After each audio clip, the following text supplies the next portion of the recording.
Muito bom dia, meus irmãos, minhas irmãs. Deus abençoe ricamente seu coração. Estamos tão agradecidos ao Senhor pela oportunidade que Ele nos dá de falarmos diariamente alguma coisa que possa ajudar a todos. Os assuntos são variados e às vezes se repetem também, devido à má compreensão das pessoas e devido às respostas, às perguntas que fazem. Então a gente tem que voltar um pouquinho mais em outros assuntos. Mas queremos falar nesta ocasião de um assunto, trazer alguma coisinha sobre a vinda do Senhor Jesus Cristo. É um assunto que já foi muito comentado e hoje não muito, né? As pessoas parecem que descansaram um pouco, né? Esqueceram, né? Desse dia. Mas antes de nós trazermos aqui, nós vamos fazer uma programação, se Deus permitir, amanhã ou depois, qualquer dia dessa próxima semana, mas vai ser como live, né? Vai ser ao vivo pela internet. Vai aparecer a cara da gente, né? Devido à questão do tempo, porque aqui nós fazemos este trabalho, ele é poucos minutos, o máximo que a gente pode enviar para algumas pessoas através do WhatsApp são 17 minutos. Então a gente tem que resumir e para que não extrapole o tempo. Então procuramos fazer tudo dentro desse período de 17 minutos. Então não dá para a gente trazer um estudo mais aprofundado a respeito disto, da vinda de Jesus Cristo.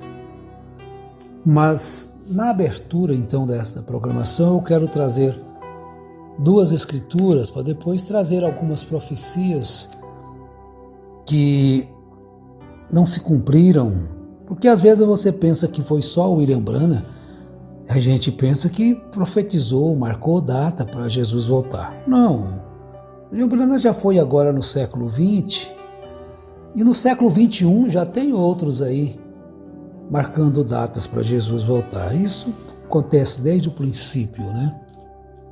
Paulo já advertiu sobre isso na segunda carta aos Tessalonicenses, no capítulo 2, eu creio que vocês conhecem essas escrituras, segunda carta de Paulo, capítulo 2, a carta aos Tessalonicenses, só um pedacinho ali.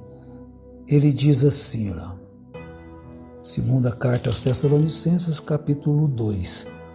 Ora, irmãos, quanto à vinda de nosso Senhor Jesus Cristo e à nossa reunião com Ele, rogamo-vos que não vos demovais facilmente do vosso modo de pensar, nem vos perturbeis, quer por espírito, quer por palavra, quer por epístola, como se procedesse de nós, como se o dia de Cristo já tivesse chegado. Ninguém de maneira alguma vos engane, pois isto não acontecerá sem que antes venha a apostasia e se manifeste o homem do pecado, ou filho da perdição.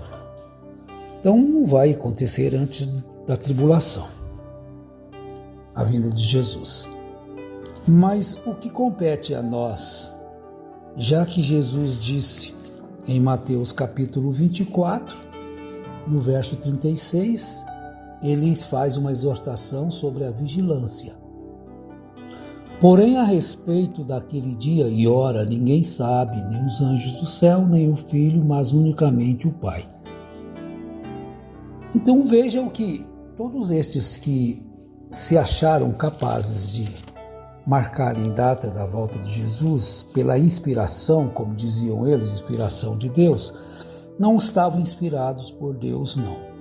Eles estavam simplesmente imaginando coisas dos seus próprios corações. E em Lucas, Jesus, na parábola do servo vigilante, no capítulo 12, verso 35, ele deixa este recado. Estejam cingidos os vossos lombos e acesas as vossas candeias. Servo vigilante, então, vai falar sempre da vigilância que nós devemos viver. Viver uma vida tranquila, em paz, sossegada, em obediência à palavra, às autoridades. Porque muita gente esperando a vinda de Jesus. Para breve, para amanhã, para depois, e assim sucessivamente, mas nem obedecem às autoridades humanas. Eles querem bagunçar a coisa, né? Nós estamos vivendo um tempo de muita baderna, né, no país. Eu não sou velho, mas também não sou novo, né? Eu nunca vi tanta falta de entendimento como estou vendo agora em relação à governança. Mas deixa isso para lá, o mundo é assim mesmo. Agora eu quero trazer para os irmãos algumas profecias. São várias, a gente vai começar hoje.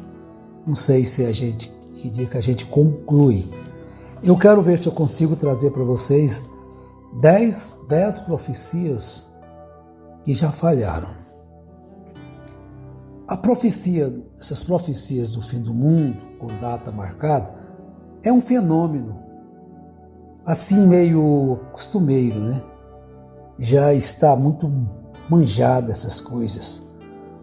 Porque é um tal de tal ano, mas isso aí vai passando e tem gente que ainda acredita. Ainda tem gente que briga por causa disso. Mas não falou o dia certo, não falou o ano certo. Então, para resumir, então nós vamos diretamente ao nosso assunto. Porque senão a gente não traz nem 5 profecias. Depois a gente vai continuar, tá bom? Olha, essas profecias, cada vez que uma não se cumpre, é desmascarada como falsa, surge outra no seu lugar. Vocês estão pensando que a última que surgiu foi para 77? Não, até para 2012 já tem outras marcadas para o futuro aí. É um caso cíclico de lendas e mitos divulgados por pessoas que se acham iluminadas, inspiradas, mas não aprendem com os erros dos profetas que lhes antecederam. Então, quantos já desde o princípio têm feito isso, mas eles não aprendem. Então vejam bem, no dia 20 de maio de 2011, ainda sob o impacto do fim do mundo, que o pastor norte-americano Harold Camping havia previsto exatamente que aquele dia publicou na revista Time a sua lista, das profecias apocalípticas que falharam. Curiosamente, todas as profecias têm em comum o sentido de urgência. Aguarda-se o apocalipse para muito breve, e todos devem proceder com a rapidez desejada para tanto. Bom, e cá entre nós, faz tempo que a sabedoria popular diz que a pressa é inimiga da perfeição. Então vamos lá?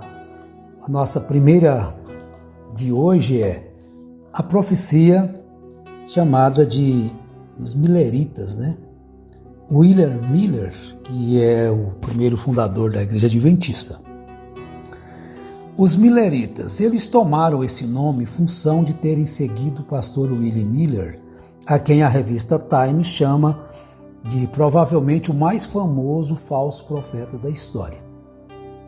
Miller começou a pregar o fim do mundo no começo da década de 1840, dizendo que Jesus retornaria à Terra e o planeta arderia em fogo em algum ponto entre 21 de março de 1843 e 21 de março de 1844. A mensagem de Miller foi amplamente divulgada a cerca de 100 mil seguidores. Seguidores seus venderam tudo o que tinham e foram para as montanhas esperar o fim predito. Entretanto, quando o período anunciado passou em brancas nuvens, Miller disse que havia cometido um equívoco nos cálculos e marcou a nova data do fim do mundo para 22 de outubro de 1844. Novo fiasco. Esse dia passou para a história americana como o dia da grande decepção. Mas boa parte dos seguidores de Miller se reagrupou alguns anos depois sob o comando de Ellen White, vindo a formar a Igreja Adventista do Sétimo Dia, que manteve o dia para 22 de 10 de 1844, como a sua peculiar doutrina do juízo investigativo, em que Cristo teria retornado aos céus, ao Santo dos Santos, para terminar sua obra de expiação dos pecados. Bom, esse Haroldo, pastor americano, reincidente na triste função de falso profeta, vocês vejam que nós falamos dele no princípio, que ele marcou, não é? Para 2011, mas ele voltou a marcar outra data. É assim, nós estamos vendo isso aí. Era 77, passou para 87, agora não tem mais data não. Até 20 anos depois de 77 poderia acontecer. Só que já tem 47 anos que passaram depois de 1977 e nada, né? E eles então dizendo que ele foi inspirado por Deus.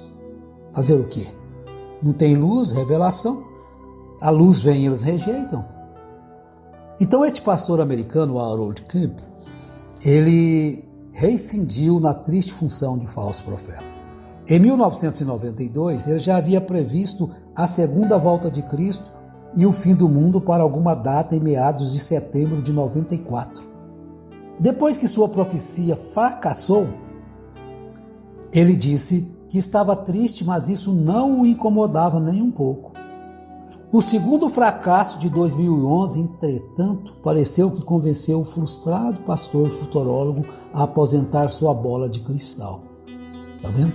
Depois da terceira tentativa. Vamos também à profecia maia. Hoje, 21 de dezembro de 2012, é exatamente o dia em que o calendário maio termina, segundo algumas fontes. Entretanto, existe uma grande controvérsia sobre se o calendário maia foi corretamente interpretado, o que não impediu que muita gente entrasse em pânico com a simples possibilidade de que ele pudesse estar certo. Então vejam bem, foi programado 21 de dezembro de 2012, a volta de Jesus. Agora, os anabatistas de Munster é uma cidade dos Estados Unidos, e eles se reuniram em torno de um líder para esperar a vinda de Jesus na data marcada. Nos conturbados anos que se seguiram à reforma protestante, surgiram não só as igrejas reformadas tradicionais que conhecemos hoje em dia, mas várias seitas milenaristas e apocalípticas que incomodaram profundamente os próprios reformadores. Entre os anabatistas não estavam somente pessoas que batizam de novo, como a raiz grega do nome evoca, mas anarquistas e revolucionários de todo tipo que pregavam um mundo sem ordem e hierarquias enquanto aguardavam para muito breve o retorno de Cristo. Na década de 1530, milhares de camponeses alemães tomaram a cidade de Munster e ali ficaram entrincheirados, numa espécie de sociedade protocomunista medieval, dizendo que Munster era a Nova Jerusalém, na qual esperavam a segunda vinda de Jesus.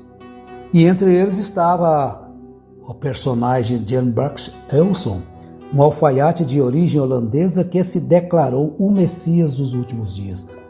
Virou polígamo, emitiu moedas que profetizavam o apocalipse urgentemente vindouro e dominou cruelmente toda a população de Munster. Mas o fim veio para Bux Wilson em 1535, quando a cidade foi tomada e a população dizimada pelas forças dos príncipes alemães. O detalhe tétrico é que há quem diga que ele foi decapitado, inclusive suas partes íntimas, e foram pregadas no portão de entrada da cidade. Mas tem um outro americano, Hal Lindsey.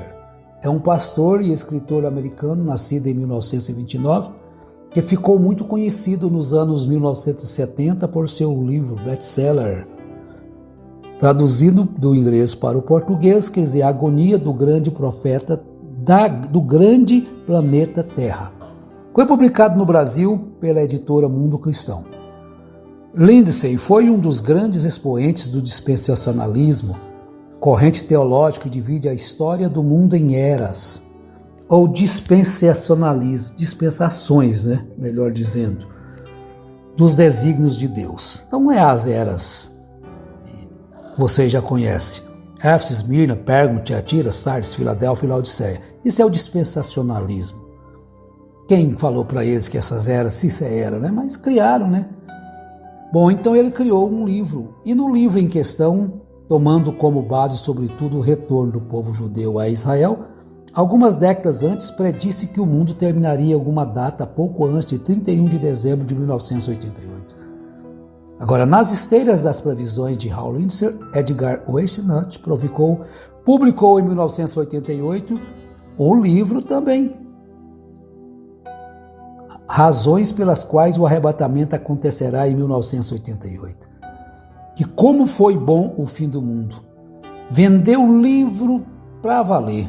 4.500.000 cópias, deixando o seu autor envergonhado pela falsa profecia, mas com uma gordíssima conta bancária para afogar suas lágrimas de crocodilo. Bom, é o escritor, a enciclopédia que traz essa palavra, Mas olha, esse é o outro detalhe curioso, porque esses profetas gostam tanto de ganhar dinheiro com livros, vídeos, conferências e afins, se não ter tempo de gastá-lo. Os ensinos de Lindsey continuam populares até hoje, já que a famosa série Deixados para Trás de Tim Hyer e Jerry Jenkins continua vendendo muito bem. Obrigado e não é nada mais nada menos do que a oferta das mesmas ideias requentadas da agonia do planeta Terra da década de 70. Bom, não vai tardar muito, Sempre vai aparecer profetas para trazer a data do fim do mundo. Mas nós vamos parar por aqui, depois continuamos.